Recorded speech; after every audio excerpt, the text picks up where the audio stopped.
এই মাছ কিন্তু আজকে সব একটা মানে আপাস হয়েছে, ধরা হয়েছে।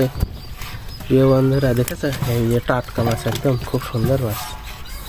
এবার এই পাকাল মাছ, খলসে মাছ, তারপর কই মাছ, জিএল মাছ বেশি আলাদা করা হচ্ছে। এটা হচ্ছে কই মাছ, আর এটা হচ্ছে খলসে।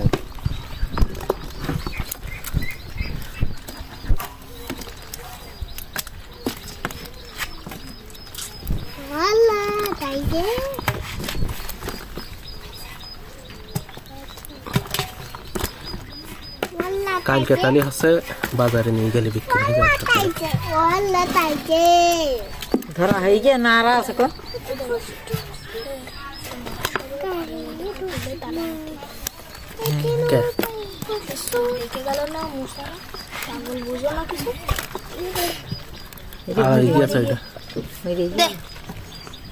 মরে গিয়েছে ওই শোল মাছটা, নাইলে ওর অনেক মূল্য ছিল।